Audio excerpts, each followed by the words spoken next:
دیکھیے توبہ کے بارے میں قرآن مجید میں بے شمار آیات ہیں،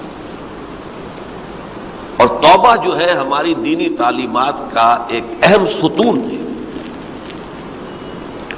میں نے ابھی صرف 3 مقامات سے آیات آپ کو سنائی ہے۔ یا ایھا الذین آمنوا توبوا الی اللہ توبۃ نصوحا، اہل ایمان اللہ کی جناب میں توبہ کرو خلوص کے ساتھ، اخلاص کے ساتھ۔ توبۃ النصوح، زبانی کلامی نہیں، توبہ کی تسبیح نہیں، بالفعل توبہ۔ عسیٰ ربکم ان یکفر عنکم سیئاتکم، امید ہے تمہارا رب تمہاری برائیوں کو تم سے دور کر دے گا۔ یہ توبہ کی تاثیر ہے۔ اگر آپ کے اخلاق اور کردار میں کوئی غلط شے شامل تھی، اللہ تعالیٰ آپ کے کردار کے دامن کو دھو دے گا، اور آپ کے اعمال نامے میں اگر دھبے لگے ہوئے تھے تو اللہ تعالیٰ ان دھبوں کو بھی دھو ڈالے گا۔ عسیٰ ربکم ان یکفر عنکم سیئاتکم ویدخلکم جنات تجری من تحتہا الانہار، اور تمہیں داخل کرے گا ان باغات میں جن کے دامن میں ندیاں بہتی ہوں۔ یوم لا یخزی اللہ النبی والذین آمنوا معہ، وہ دن جس دن اللہ تعالیٰ اپنے نبی کو رسوا نہیں کرے گا، معاذ اللہ ثم معاذ اللہ، اور نبی کے ساتھ ہی ان کو بھی کہ جو ان کے ساتھ ایمان لائے۔ نورہم یسعی بین ایدیہم و بایمانہم، ان کا نور ان کے سامنے طرف اور داہنی طرف دوڑتا ہوا ہوگا۔ نور ایمان قلب سے پھوٹ رہا ہوگا اور وہ سامنے روشنی ڈالے گا، اور نور اعمال صالحہ داہنے ہاتھ کی طرف سے چونکہ عمل کرتے ہیں نیک ہم، تو وہاں سے نور ظاہر ہوگا جو دنیا میں اعمال کی شکل میں کمایا گیا تھا۔ اور اس وقت یہ اہل ایمان کہتے ہوں گے، یقولون ربنا اتمم لنا نورنا واغفر لنا، اے اللہ ہمارے نور کو کامل فرما دے۔ اس کا پس منظر یہ ہے کہ ظاہر بات ہے کہ ایمان کے درجات بھی بے شمار ہیں۔ کہاں ابو بکر صدیق کا ایمان، کہاں ایک عام صحابی کا ایمان، کہاں ہم جیسے غیر صحابہ عام مسلمانوں کا ایمان، کہ نسبت خاک رابع عالم پاک، اسی نسبت سے اس نور کی انٹینسٹی ہوگی۔ حضور نے فرمایا کچھ لوگوں کا نور تو اتنا ہوگا کہ وہ مدینے سے صنعاء تک اس کی روشنی پہنچ رہی ہو، یمن کے دارالحکومت تک، اور کچھ لوگوں کا نور اتنا ہوگا کہ صرف ان کے قدموں کے آگے روشنی ہو جائے گی، جیسے ٹارچ ہوتی ہے آپ کے ہاتھ میں۔ تو ظاہر بات ہے کہ اگر آپ کو رات کے وقت جنگل سے گزرنا ہو اور پگڈنڈی ہو کوئی اور اندھیری شب ہو، تو آپ کے لیے وہ ٹارچ بھی کس قدر بڑی غنیمت ہے کہ آدمی دیکھ لیتا ہے کہ سامنے سانپ ہے، کیا ہے، گڑھا ہے، کھائی ہے، کیا ہے۔ تو اس روز جن کو وہ ٹارچ نصیب ہو گئی وہ بھی بہت خوش قسمت، بہت خوش قسمت، بہت خوش قسمت ہوں گے۔ لیکن ان کا کیا کہنا جن کا نور مدینے سے صنعاء تک پہنچ رہا ہو۔ تو جن کے نور کی یہ انٹینسٹی کم ہوگی وہ اللہ سے دعا کرنے پر کتنا فضل کیا ہے، کتنا بڑا نور ان کو عطا کیا۔ اتمم لنا نورنا، ہمارا نور بھی اس کا اتمام فرما دے، تکمیل کر دے۔ واغفر لنا، اور یہ کیسے ہوگا؟ ایسے ہوگا کہ ہمارے گناہوں کی پردہ پوشی کر دے۔ گناہوں کی پردہ پوشی ہوگی تو پھر اس نور کی انٹینسٹی میں اضافہ ہو جائے گا۔ واغفر لنا انک علی کل شیء قدیر، یقیناً تو ہر شے پر قادر ہے۔ پھر میں نے آپ کو آیت سنائی سورہ نور کی، یہ آیت نمبر 31 بڑی طویل آیت ہے، اس کا آخری ٹکڑا ہے، وَتُوبُوا إِلَى اللَّهِ جَمِيعًا أَيُّهَا الْمُؤْمِنُونَ لَعَلَّكُمْ تُفْلِحُونَ، اے ایمان والو اللہ کی جناب میں سب مل جل کر توبہ کرو تاکہ تم فلاح پاؤ۔ یہ گویا کہ اجتماعی توبہ کا جو میں نے آپ کے سامنے اصطلاح بیان کی ہے، یہ اس کا نقشہ ہے۔ اور ایک اور آیت جو میں نے آپ کو سنائی سورہ زمر کی آیت نمبر 53، بعض لوگوں پر کچھ مایوسی طاری ہو جاتی ہے، ہم اتنے عرصے سے گناہ کرتے چلے آ رہے ہیں، کیسے معافی ہوگی، کیسے ممکن ہے، کیسے چھٹکارا ملے گا؟ ایسے لوگوں کے لیے ان کے اطمینان کے لیے، ان کی دلجوئی کے لیے، ان کی تسلی کے لیے یہ آیت عظیم ترین آیات میں سے قرآن مجید کی۔ قل یا عبادی الذین اسرفوا علی انفسہم، اے نبی کہہ دیجئے اے میرے وہ بندو جنہوں نے اپنی جانوں پر ظلم کیا ہے، ظلم اٹھایا ہے، زیادتی کی ہے، تم اگر گناہ کرتے رہے ہو تو اپنی جان پر ظلم کیا ہے، میرا تو کچھ نہیں بگاڑا. اللہ تو غنی ہے، اس کی تو سلطنت میں کوئی کمی نہیں آتی. ایک حدیث قدسی میں الفاظ آئے ہیں، میرے بندو اگر تم سب کے سب اولکم و آخرکم و انسکم و جنکم، تمام انس و جن اور اولین سے لے کر آخرین تک کسی بدترین انسان جیسے فاسق و فاجر ہو جائیں، سب ابلیس بن جائیں، تب بھی میری سلطنت میں کوئی کمی نہیں ہوگی. اور اگر تم سب کے سب اولین و آخرین اور انس اور جن سب مل کر جو متقی ترین انسان ہو سکتا ہے ویسے بن جاؤ، ابو بکر صدیق بن جاؤ، تب بھی میری سلطنت میں کوئی اضافہ نہیں ہوگا. تو اللہ تعالیٰ کا تو کچھ بگڑتا نہیں ہے. انسان گناہ کرتا ہے تو اپنا نقصان کرتا ہے. قل یا عبادی الذین اسرفوا علی انفسہم، کہہ دیجئے اے نبی، اے میرے وہ بندو جنہوں نے اپنی جانوں پر ظلم کیا ہے، ستم کیا ہے، لا تقنطوا من رحمت اللہ، اللہ کی رحمت سے مایوس مت ہو. ان اللہ یغفر الذنوب جمیعا، اللہ تعالیٰ تمام کے تمام گناہ معاف کر دے گا. اللہ تعالیٰ کی قدرت ہے، اللہ کا اختیار ہے، اللہ کا فیصلہ ہے، لہذا مایوس نہ ہو، اصلاح کرو. اس کا فلسفہ سمجھ لیجئے اصل میں کیا ہے. دیکھیے، ایک ہے طبیعی اعمال، فزیکل، ان کا ہم دنیا میں اصول یہ دیکھتے ہیں کہ اس کے نتائج لازمی ہوتے ہیں اور ان سے چھٹکارا نہیں مل سکتا. آپ نے سنکھیا کھایا ہے تو مریں گے، چائے کھانے کے بعد آپ نے خودکشی کا ارادہ کیا، سنکھیا کھا لیا، اب چاہے آپ پر ندامت ہو، پشیمانی ہو، پریشانی ہو، توبہ کرے، آپ کو بچنے کا کوئی سوال نہیں، مرنا ہی مرنا. اتنا یہ کہ اللہ تعالیٰ جو ہے اپنی معجزانہ کسی قدرت سے اس عمل کا جو طبعی نتیجہ ہے اس کو نکلنے سے روک دے. آگ کی فطرت ہے کہ وہ جلاتی ہے، اللہ کے حکم کے تحت حضرت ابراہیم کو اس نے نہیں جلایا. یا نار کونی بردن وسلام علی ابراہیم. لیکن یہ ہمیشہ نہیں ہوتا، یہ تو ایک دفعہ ہو گیا بس. اللہ جب چاہے اب بھی کر سکتا ہے، لیکن یہ روز روز نہیں ہوتا. روز روز جو بھی فزیکل لاز ہیں وہ چل رہے ہیں، اگر وہ نہ چلے تو کوئی سائنس پاسبل ہی نہ ہو، کوئی ٹیکنالوجی ممکن ہی نہ ہو. یہ تو ان فزیکل کیمیکل لاز جو ہیں ان کا دوام ہے کہ جس کی وجہ سے یہ ساری سائنس اور ٹیکنالوجی اب کہاں سے کہاں پہنچ رہی ہے کہ عروج آدم خاکی سے انجم سہمے جاتے ہیں کہ یہ ٹوٹا ہوا تارا کہیں مہی کا عمل نہ بن جائے. تو یہ توبہ جو ہے فزیکل اعمال میں مفید نہیں ہے. چاہے آپ پر یہ احساس میں کیا کر بیٹھا، کیا میں نے کیا، کیوں میں نے کھا لیا یہ سن کیا، تو اب اثر کرے گا. یہ ایک بہت بڑا قانون ہے، بہت بڑا قانون. ایسا نہیں ہے کہ کسی گناہ سے انسان کی فطرت میں کوئی ایسی مستقل کجی واقع ہو جائے کہ جس کی اصلاح کی کوئی صورت ہی نہ ہو. یہ نہیں ہے. بڑے سے بڑے گناہ، بڑے سے بڑے گناہ توبہ کرو، خلوص سے دل سے کرو. جو اس کے اصول ہیں، جو اس کے قواعد ہیں، جو اس کے ضوابط ہیں، جو اس کی شرائط ہیں، ان کو پورا کرو. تمہاری سیرت و کردار کے اوپر بھی جو داغ ہیں دھل جائیں گے، اور تمہارے نامہ اعمال میں جو دھبے ہیں وہ بھی دھل جائیں گے. توبہ کرو، توبوا الی اللہ توبۃ نصوحا، کرو وہ توبہ کے جو بالکل خلوص دل کے ساتھ. یہ ترمذی اور ابن ماجہ میں حضرت انس ابن مالک رضی اللہ تعالی عنہ سے روایت ہے، حضور نے فرمایا کل بنی آدم خطاؤون وخیر الخطائین التوابون.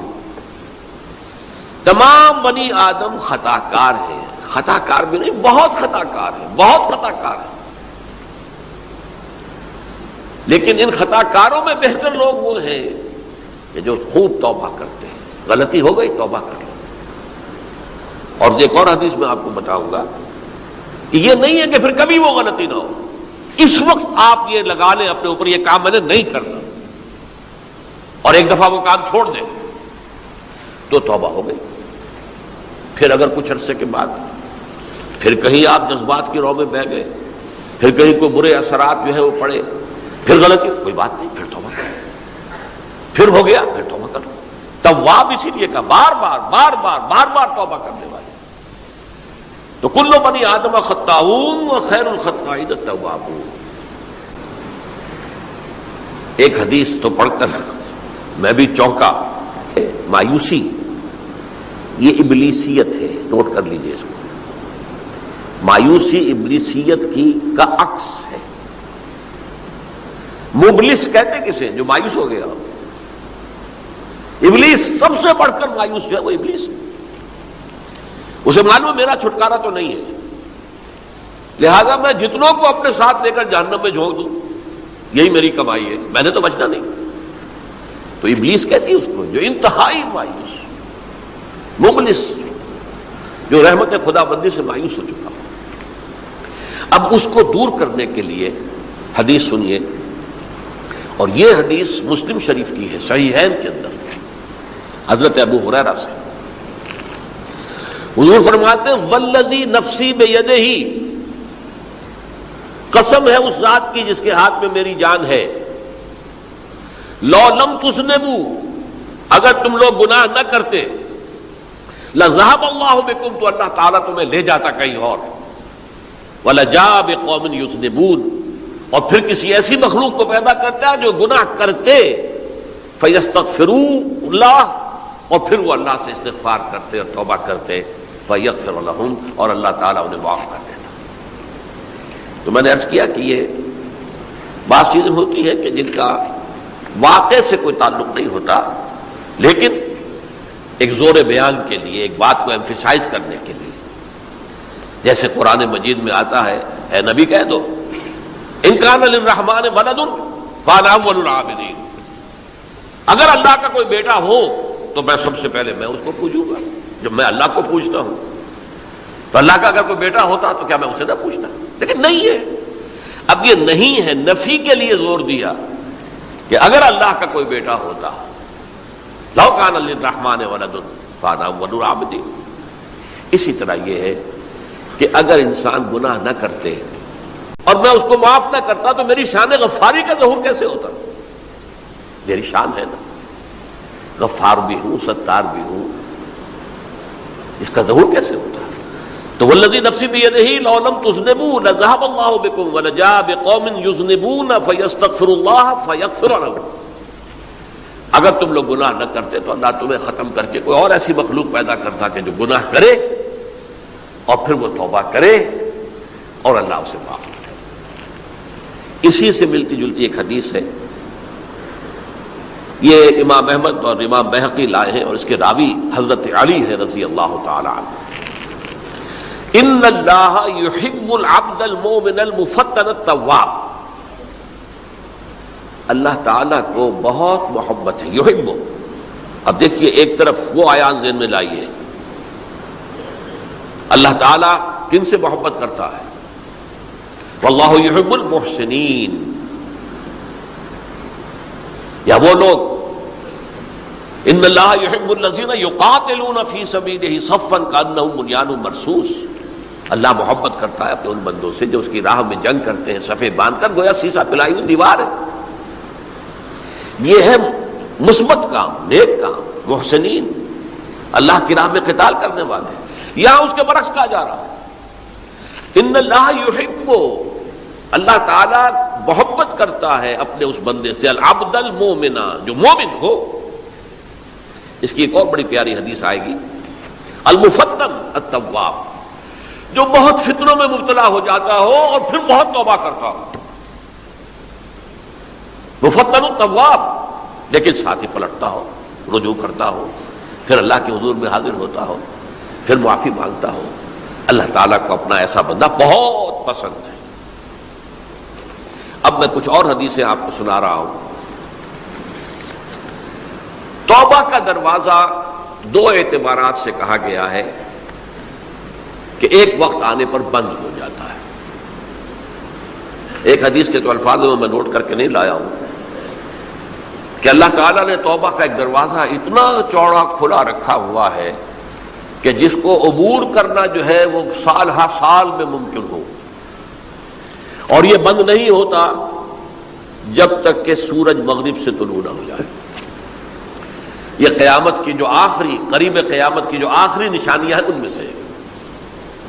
وہی حدیث میں آپ کو سنا رہا ہوں، عن ابی ہریرہ رضی اللہ تعالی عنہ، اور یہ مسلم شریف کی روایت ہے، من تاب قبل ان تطلع الشمس من مغربها تاب اللہ علیہ، سورج کے مغرب سے طلوع ہونے سے قبل تک جو لوگ توبہ کریں گے اللہ تعالیٰ ان کی توبہ قبول کر لے گا۔ البتہ جب وہ قیامت کی وہ نشانی ظاہر ہو جائے کہ سورج مغرب سے طلوع ہو رہا ہے، اب دروازہ توبہ کا بند ہے، اب اس کے بعد اگر توبہ کوئی کرتا ہے تو اللہ تعالیٰ اس کی توبہ کو قبول نہیں کرے گا۔ یہ تو اجتماعی سطح پر ہوئی۔ انفرادی سطح پر عن عبداللہ ابن عمر رضی اللہ تعالی عنہما عن النبی صلی اللہ علیہ وسلم قال ان اللہ عز وجل یقبل توبۃ العبد ما لم یغرغر۔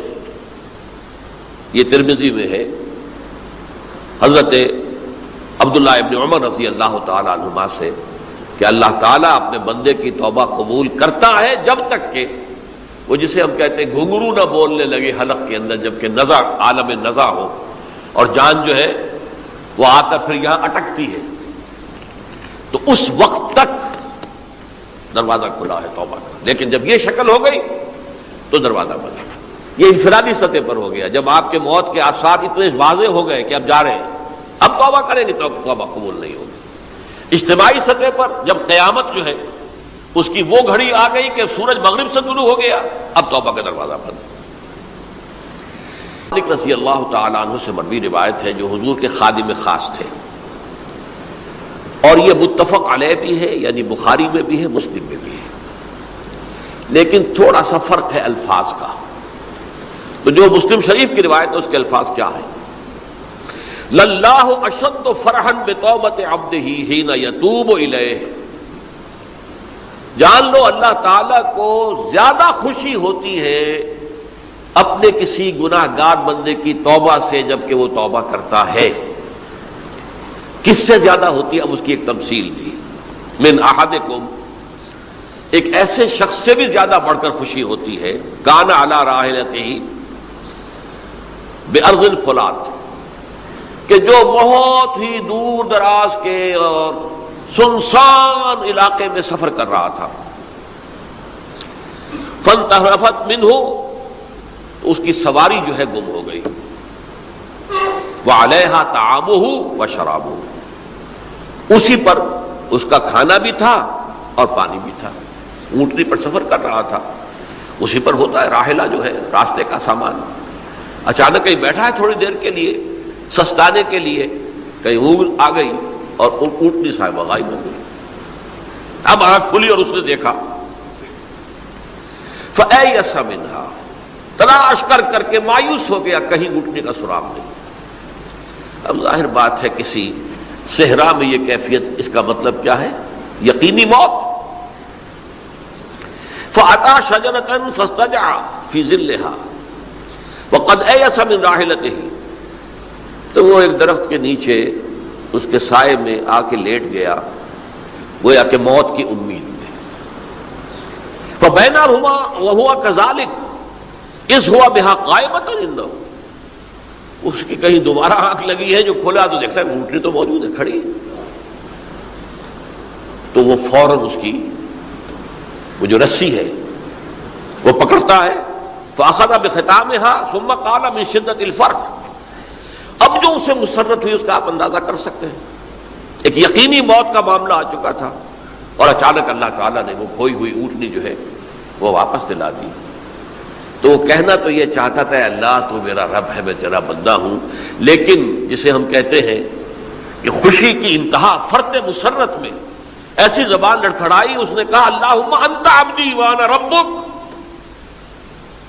اے اللہ تو میرا بندہ ہے، میں تیرا رب ہوں، یہ کہہ بیٹھا۔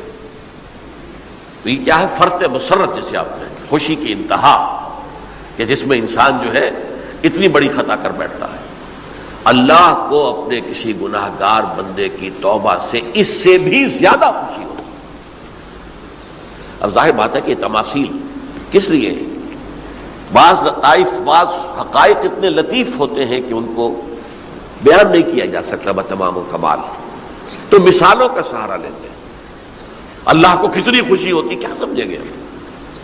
لہذا یہ مثال تو سمجھ میں آ گئی نا کہ ایک لقودق صحرا میں انسان سفر کر رہا تھا، ایک ہی اونٹنی ہے، اسی پر اس کا پانی ہے، اسی پر اس کا کھانا ہے، تو کہیں ٹھہرا ہے تھوڑی دیر کے لیے اور اونٹنی غائب ہو گئی، اور اس کے بعد تلاش کر کے شمال مغرب جنوب ہر جگہ دیکھ لیا، اب تک کہیں اونٹنی کا سراغ نہیں۔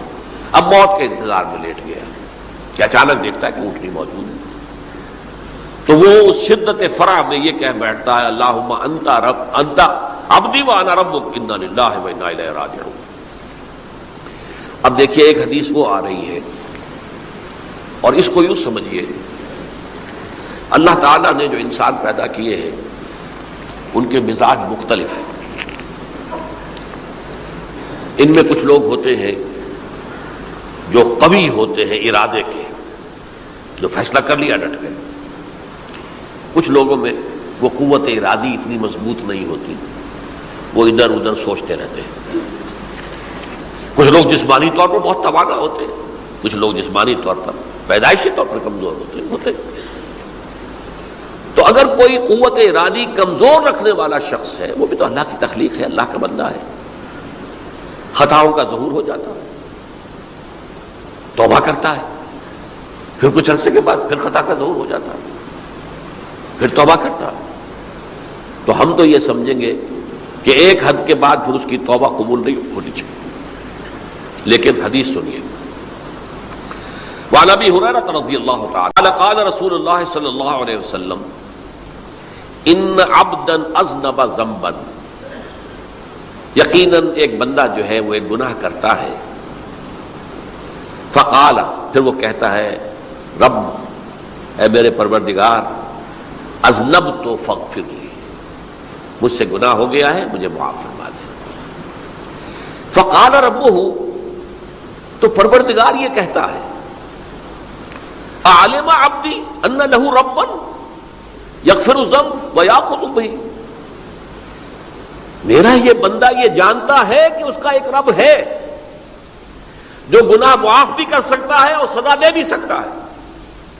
کیا معنی ہوئے؟ گناہ اس نے کیا ہے لیکن جانتا ہے اللہ کو کہ وہ معاف بھی فرما سکتا ہے، تبھی تو وہ اللہ سے معافی کی درخواست کر رہا ہے۔ اس کے اس جاننے کی بنیاد پر، اس کے اس علم کی بنیاد پر، اس کے اس ایمان کی بنیاد پر فرمایا غفرت لعبدی، میں نے اپنے بندے کو معاف کر دیا۔ ثم مکث ما شاء اللہ، پھر وقت گزرا جتنا کہ اللہ نے چاہا، ثم اذنب ذنبا، پھر اس سے گناہ ہو گئے، فقال رب اذنبت ذنبا فاغفر، پھر کہتا ہے پروردگار مجھ سے گناہ ہو گیا، پھر مجھے معاف فرما دے۔ فقال ربہ، اللہ فرماتا ہے عالم عبدی ان لہ ربا یغفر الذنب ویاخذ بہ، میرا بندہ ہے نا جو جانتا ہے کہ اس کا ایک رب ہے، ایمان باللہ اس کے اندر ہے، تبھی تو پکار رہا ہے، اور یہ بھی جانتا ہے کہ وہ گناہ معاف بھی کر سکتا ہے اور چاہے تو پکڑ بھی سکتا ہے، سزا بھی دے سکتا ہے۔ تو فرمایا، اللہ تعالیٰ فرماتے ہیں میں نے فرمایا کہ میں نے معاف کر دیا۔ ثم مکث ما شاء اللہ، پھر ایک عرصہ گزرا اس کے بعد، ثم اذنب ذنبا، پھر اس نے گناہ کیا، قال رب اذنبت ذنبا آخر، اس نے کہا پروردگار میں نے تو پھر ایک اور گناہ کر دیا، فاغفر لی، مجھے بخش دے۔ فقال اعلم عبدی ان لہ ربا یغفر الذنب ویاخذ بہ، میرا بندہ جانتا ہے نا کہ اس کا ایک رب ہے جسے وہ پکار رہا ہے، کہ وہ جانتا ہے کہ اسے اختیار حاصل ہے کہ چاہے تو بخش دے اور چاہے تو پکڑ لے، اس کے اس علم، اس ایمان کی بنیاد پر میں نے اسے معاف کر دیا۔ ایک اور حدیث، میں نے چونکہ اس گفتگو کے لیے ان احادیث کا تفحص کیا ہے، یہ تو بہت ہیں حدیثیں، میں نے ان میں سے کچھ چنی ہیں۔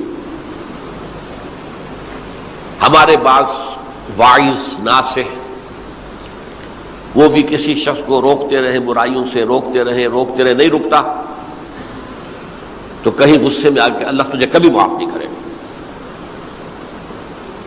یہ کتنا بڑا جرم ہے، اس کا اندازہ کیجئے اس حدیث سے۔ تم میرے بندے کو میری رحمت سے مایوس کر رہے ہیں، کتنا بڑا جرم ہے، اس کا اندازہ کیجئے۔ یہ مسلم شریف کی روایت ہے، عن جندب حضرت جندب رضی اللہ تعالی عنہ سے ان رسول اللہ صلی اللہ علیہ وسلم حدث کہ اللہ کے رسول صلی اللہ علیہ وسلم نے ایک واقعہ بیان کیا ان رجلا قال کہ ایک شخص نے یہ کہا واللہ لا یغفر اللہ لفلان کہ خدا کی قسم اللہ تعالیٰ فلاں شخص کو کبھی معاف نہیں کرے گا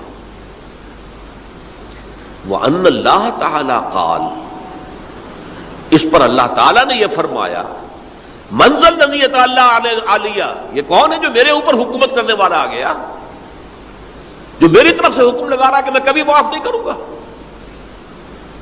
منزل الذی کون ہے وہ شخص الذی یتعالی علیہ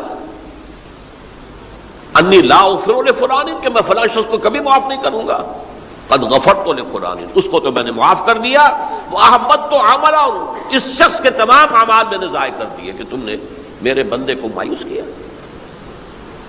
یہ ہے جرم کی انتہا تو توبہ کی دعوت دیتے رہو توبہ کے لیے لوگوں کو آمادہ کرتے رہو توبہ جو ہے اس کے لیے ترغیب دیتے رہو اللہ تعالیٰ معاف فرمانے والا اب آخری حدیث سنا رہا ہوں یہ تو بہت ہی عجیب حدیث ہے اور متفق علیہ یہ بخاری اور مسلم دونوں میں حضرت ابو سعید الخدری رضی اللہ تعالی عنہ جو ہے وہ اس کے راوی ہیں حضور نے فرمایا کانا فی من کانا قبلکم رجل قتل 99 نفسا تم سے پہلے جو امت تھی بنی اسرائیل گویا کہ ان کا ذکر ہے اس میں ایک آدمی ایسا تھا جس نے 99 قتل کیے تھے اب آپ اندازہ کیجئے کتنا بڑا گناہ کبیرہ ہے قتل قرآن مجید میں آتا ہے فَكَأَنَّمَا قَتَلَ النَّاسَ جَمِيعًا اگر ایک انسان کو بھی ناحق قتل کر دیا گیا تو یہ ایسی ہے گویا کہ اس نے پوری نوع انسانی کو قتل کر دیا اس نے 99 قتل کیے فَهَلْ لَهُ مِن تَوْبَةٍ پھر اس کے بعد یہ ہوا کہ اس کے اندر توبہ کا جذبہ پیدا ہوا فَسَأَلَ عَنْ أَعْلَمِ أَهْلِ الْأَرْضِ تو اس نے پھر سوال کیا لوگوں سے پوچھا کہ زمین میں رہنے والوں میں کون سب سے بڑا عالم ہے فَدُلَّ عَلَى رَاهِبٍ تو اسے بتایا گیا فلاں راہب فلاں جگہ پر ہے وہ بہت نیک ہے بڑا عالم ہے فَأَتَاهُ وہ اس کے پاس آیا فَقَالَ أَنَّهُ قَتَلَ 99 نَفْسًا فَهَلْ لَهُ مِن تَوْبَةٍ انہوں نے کہا دیکھیے راہب صاحب میں نے 99 انسان قتل کیے اب مجھے یہ بتائیے کہ میرے لیے توبہ کا کوئی امکان ہے فقال اللہ اس نے کہا نہیں فقتلہ اس نے اس کو بھی قتل کر دیا فکمل بہ 100 اپنی سینچری مکمل کر لی مطلب 99 کے بعد ایک ہی کسر تھی اس کو بھی قتل کیا 100 پورے کر لیا ثم سأل عن عالم اہل الارض پھر اس نے پوچھا کوئی اور کوئی بڑے عالم انسان ہو فدل علی رجل عالم پھر اس کی رہنمائی کی گئی ایک بڑے عالم شخص کی طرف فقال انه قتل 100 نفس تو اس نے وہاں جا کر کہا کہ میں 100 انسان ہلاک کر چکا ہوں قتل کر چکا ہوں فهل له من توبہ میرے لیے توبہ کا کوئی امکان ہے فقال نعم اس نے کہا کیوں نہیں 100 قتل کیے تب بھی کیا ہے توبہ کا راستہ دروازہ کھلا ہوا معلوم یغرغر جب تک کہ وہ گھنگرو نہیں بج رہا اس وقت تک تمہارے توبہ کا دروازہ کھلا ہوا ہے فرمایا نعم ومن يحول بينه وبين التوبة تمہاری توبہ کے درمیان اور تمہارے درمیان کون حائل ہو سکتا ہے توبہ کا دروازہ کھلا ہے لیکن ساتھ ہی کہا انطلق الى ارض کذا وکذا اب تم ایسے کرو جہاں تم رہتے ہو وہاں نہ جاؤ واپس وہاں کا ماحول اچھا نہیں ہے معاشرہ اچھا نہیں ہے ہو سکتا ہے کہ تم توبہ پر قائم نہ رہ سکو تم فلاں جگہ چلے جاؤ وہاں اچھے لوگ آباد ہیں ان میں جا کر رہو فإن بها أناسا يعبدون الله تعالی وہاں ایسے لوگ آباد ہیں جو اللہ کی بندگی کرتے ہیں فاعبد اللہ معهم تو تم ان کے ساتھ مل کر اللہ کی بندگی اور پرستش کرو ولا ترجع الى ارضک اپنی زمین کی طرف اپنے وطن میں واپس مت جاؤ فإنها ارض سوء وہ بری جگہ ہے فانطلقا تو وہ چل پڑا ہجرت کر رہا ہے اس جگہ جا رہا ہے جہاں کا راہب نے بتایا تھا حتی اذا نصف الطریق جب آدھا راستہ اس نے پورا کر لیا اتاہ الموت موت آ گئی فاختصمت فیہ ملائکۃ الرحمت و ملائکۃ العذاب اب وہ جہنم کے فرشتے بھی آ گئے اس کی جان قبض کرنے کو، اور جنت کے بھی آ گئے۔ فقالت ملائکۃ الرحمہ، رحمت والے جو فرشتے ہیں جنت والے، انہوں نے کہا جا تائبا مقبلا بقلبہ للہ تعالی، یہ شخص توبہ کر کے اللہ تعالیٰ کی طرف ہجرت کر رہا تھا، اس لیے اس کی نیت کی بنیاد پر اب یہ جنتی ہے، لہذا اس کی روح ہم قبض کریں گے۔ قالت الملائکۃ العذاب، اور وہ جو عذاب والے فرشتے ہیں وہ کہیں گے انہ لم یعمل خیرا قط، اس نے توبہ کے بعد کوئی نیک عمل تو کیا ہی نہیں، تو کس بنیاد پر اس کو تم جنت میں لے جاؤ گے؟ اس کو تو دوزخ میں جانا چاہیے۔ فاتاہ ملک فی صورت آدمی، تو ان کے پاس اللہ نے ایک اور فرشتے کو بھیج دیا آدمی انسانی شکل کے اندر، فجعلوہ بینہم، تو ان فرشتوں نے کہا بھائی ہمارا فیصلہ کرا دو، اس کی روح ہم لینا چاہتے ہیں یا ہم لینا چاہتے ہیں، انہیں حکم بنا لیا۔ فقال قیسوا ما بین الارضین فإلی ایتہما کان اقرب، کہ تم فاصلہ ناپ لو جہاں سے وہ چلا ہے اور جہاں جا رہا تھا اور یہاں اس کی موت ہو رہی ہے، تو کون سا فاصلہ زیادہ ہے؟ جب ناپا گیا، بلکہ ایک حدیث میں آتا ہے کہ اس پر اللہ نے زمین کو جو ہے حکم دے دیا، ایک طرف والی زمین تو سکڑ جا، دوسری والی جو ہے تو پھیل جا، تاکہ وہ جدھر جو جا رہا تھا وہ زیادہ قریب ہو جائے بنسبت اس کے کہ جہاں سے وہ چلا تھا۔ تو اس فیصلے پر پھر جو فرشتے تھے جو کہ رحمت کے فرشتے تھے وہ اس بندے کو لے گئے جنت کے اندر۔ یہ ہے توبہ کی عظمت اور اس کی تاثیر۔ اب آئیے اجتماعی توبہ کا طریقہ کار جو میں نے بہرحال بیان کیا ہے۔ پہلے افراد توبہ کریں اور صحیح توبہ کریں۔ صحیح توبہ کیا ہے؟ ہماری زندگیوں میں کوئی حرام شے ہے فوراً نکال باہر کریں، ہماری معاشرت میں اور اس معاشرے میں رہتے ہوئے جو قانون ہے جس کے ہم پابند ہیں۔ ہم کسی زانی کو رجم نہیں کر سکتے، ناممکن ہے، یہ تو قانون ہی بنے گا تب ہوگا نہیں۔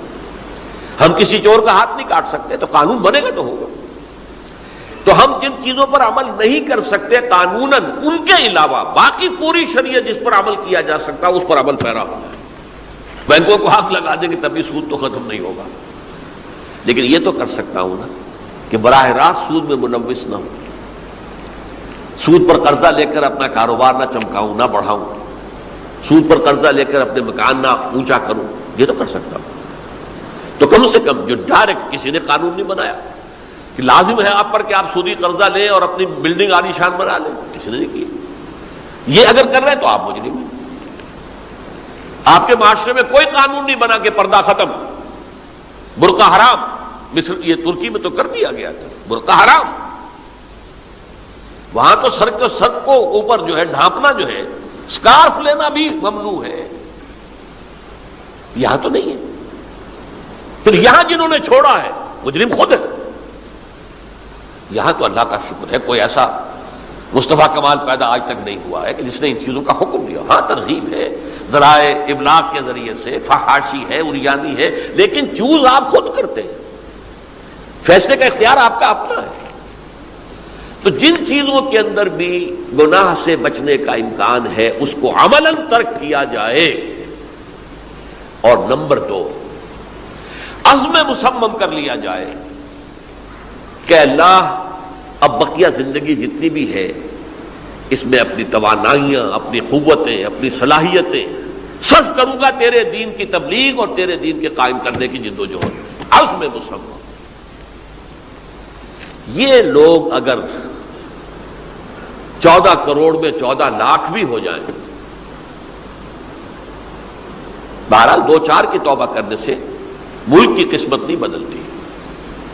معتدل تعداد کے اندر جو ہے یہ لوگ اگر ایسے ہو جائیں اور پھر یہ کہ وہ مل کر اگر زور لگائیں تو واقعتاً اس ملک کے اندر شریعت اسلامی کا نفاذ ہو سکتا ہے، اللہ کا نظام قائم کیا جا سکتا ہے۔ یہ ملک بنایا اسی لیے گیا تھا۔ تو یہ توبہ کا جو ہے اجتماعی توبہ کا یہ پوری تفصیل تو میں بارہا بیان کر چکا ہوں۔ آج جو میں نے کہا تھا کہ ایک بات کی طرف میرا ذہن حالیہ منتقل ہوا ہے، اس سے پہلے نہیں ہوا۔ یہ توبہ کرنے والے لوگ جب تک 14 لاکھ نہیں ہے، 1400 ہی ہو، لیکن یہ اگر دعا کریں گے اللہ تعالیٰ کے خلوص کے ساتھ تو ان کی دعا قبول ہوگی۔ دعا بہت بڑی شے ہے۔ الدعاء مخ العبادہ، ٹھیک ہے، بڑا لمبا راستہ لگتا ہے یہ کہ 14 لاکھ انسان توبہ کرے یا 2 لاکھ یا 3 لاکھ انسان توبہ کرے، صحیح معنی میں توبہ کرے، اور پھر وہ جمع ہو، ایک طاقت بنے، تن من دھن لگانے کے لیے، جانے دینے کے لیے تیار ہو جائیں، تو لگتا ہے یہ کہ کافی لمبا ہے کہ دراز و دور دیدم رہو رسم پارسائی، یہ تو بڑا لمبا راستہ ہے۔ اسی سے لوگ کہتے ہیں کہ پھر کیا حل ہوا؟ یہ تو حل جو ہے تو کوئی عملی حل تو نہیں ہوا۔ اس میں میرا ذہن منتقل ہوا ہے دعا، اجیب دعوت الداعی اذا دعان امن یجیب المضطر اذا دعاہ۔ بھلا وہ کون ہے جو کسی مضطر کسے کہتے ہیں؟ ایک شخص نہایت پریشان حال ہو گیا ہو، نہایت پریشان حال، اور میں اللہ کو پکارے، پروردگار تو میری دستگیری فرما۔ اللہ کسی اور طرف مجھے کوئی توقع نہیں رہی، کوئی نہیں رہا جس سے مجھے کوئی امید ہو۔ یہ مضطر اضطرار کی حالت میں آ کر جب بالکل بے چین ہو کر اللہ کو پکارتا ہے تو اللہ اس کی دعا قبول کرتا ہے۔ اور دعا کی حد یہاں تک بھی آتے ہیں الفاظ کہ لا یرد البلاء قضاء الا بالدعاء۔ تقدیر الہی کو بھی اسی لیے 2 حصوں میں تقسیم کیا گیا، تقدیر مبرم، ایک تو اللہ کا وہ فیصلہ ہے جو ٹل نہیں سکتا کسی صورت میں، ایک تقدیر معلق ہوتی ہے تو صحیح اللہ کا فیصلہ لیکن اس میں تبدیلی ہو سکتی ہے۔ یہ جو تقدیر معلق ہوتی ہے اس میں دعا انتہائی مؤثر شے ہے۔ لا يرد البلاء الا لا يرد القضاء الا بالدعاء، قضا جو ہے وہ نہیں بدل سکتی سوائے دعا کے۔ اس دعا کی تو کم سے کم ہم منادی کریں، لیکن پہلے شرط وہی ہے، ورنہ وہ دعا نہیں ہے، ورنہ وہ توبہ نہیں ہے۔ توبہ صحیح ہو، حرام سے اپنے وجود کو، اپنے گھر کو پاک کریں، اس کے بغیر کچھ نہیں۔ اس کے بغیر تو جیسے کہ کہا گیا سورہ مائدہ میں، قل یا اہل الکتاب لستم علی شیء حتی تقیموا التوراۃ والانجیل، اے نبی ان سے کہہ دیجئے اے اہل کتاب تمہاری کوئی حیثیت اللہ کی نگاہوں میں نہیں ہے، تمہاری کوئی دعا اللہ کے ہاں قابل پذیرائی نہیں ہے جب تک کہ تم تورات اور انجیل کو قائم نہیں کرتے۔ لہذا دعائیں تو نہ بنو، 30 لاکھ آدمی جو ہے حج کے موقع پر کیسی کیسی دعائیں مانگتے ہیں، کہاں جا رہی ہیں دعائیں، کہاں ہیں ان کی قبولیت کے آثار؟ توبہ صحیح ہو، اور توبہ کے بارے میں آج میں نے امکانی حد تک آپ کے سامنے آج ترغیب و تشویق کا پہلو رکھا ہے۔